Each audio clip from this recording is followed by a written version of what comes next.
മിനിസ്റ്റർക്ക് ആൾക്കാരുമായിട്ട് ആത്മബന്ധം ഉണ്ടാവും. ഈ ഡോക്ടേഴ്സുമായിട്ടൊക്കെ ആത്മബന്ധം ഉണ്ടാവും. അവരുമായിട്ടൊക്കെ ഒരു കണക്ഷൻ നിലനിർത്തുന്ന ഒരാളാണെന്നാണ് ഞാൻ മനസ്സിലാക്കുന്നത്. അങ്ങനെ ഒരു സ്നേഹത്തോടു കൂടി പ്രവർത്തിക്കുമ്പോഴാണ് ഇത്തരത്തിലുള്ള വലിയ കാര്യങ്ങൾ ഉണ്ടാക്കാൻ കഴിയുക. ഒരു സിസ്റ്റം ഉള്ളപ്പോഴും നമുക്കൊരു നയം ഉള്ളപ്പോഴും ഒക്കെ അത് ഇംപ്ലിമെൻറ്റ് ചെയ്യാൻ ഒരുപക്ഷെ അതുകൂടെ സഹായിക്കുമോ? അതേ അത് മാറ്റി നിർത്തിയിട്ടാണോ മിനിസ്റ്റർ വർക്ക് ചെയ്യുന്നത്? ഒരിക്കലുമല്ല. കാരണം നമ്മൾ അവരെ വിശ്വസിക്കുന്നു. അവരെ വർക്ക് ചെയ്യാനായിട്ട് അവർക്ക് സ്വാതന്ത്ര്യം നൽകുന്നു. അവരുടെ പ്രവർത്തനങ്ങളെ മാനിക്കുന്നു, അവരുടെ അഭിപ്രായങ്ങളെ മാനിക്കുന്നു. ഈ പറഞ്ഞതുപോലെ ഒരു ലീഡറിൻ്റെ ചുമതല ഇത് കോർഡിനേറ്റ് ചെയ്യുക എന്നുള്ളതാണ്.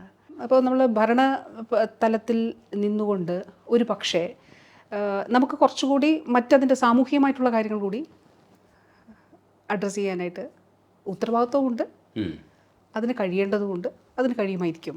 അപ്പോൾ തീർച്ചയായിട്ടും ഒരു ലീഡർ എന്ന് വെച്ചാൽ ഒരു പ്രോബ്ലം സോൾവർ ആയിരിക്കണം, പ്രശ്നം പരിഹരിക്കുന്ന വ്യക്തിയായിരിക്കണം.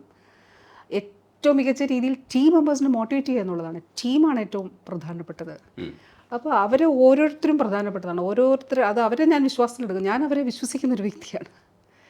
അപ്പോൾ അതോടൊപ്പം തന്നെ അവർ മോട്ടിവേറ്റഡ് ആയിരിക്കും, അവർ ഡിസ്കറേജ്ഡ് ആവാൻ പാടില്ല എന്നുള്ളതാണ്. അപ്പോൾ അതുകൊണ്ടാണ് ഞാൻ പലപ്പോഴും പല പ്രശ്നങ്ങളൊക്കെ ഉണ്ടാകുമ്പോൾ ഈ ആരോഗ്യ പ്രവർത്തകർ ഞാൻ വിളിച്ചു പറയും, സാരമില്ല, നമുക്കത് ഇങ്ങനെയാണ്, ഇതാണ് സത്യം എന്ന് നമുക്കറിയാമല്ലോ, അതുകൊണ്ട് ഒട്ടും ഡിസ്കറേജ്ഡ് ആവണ്ട, നമുക്ക് മുന്നോട്ട് പോകാം എന്ന് പറയും.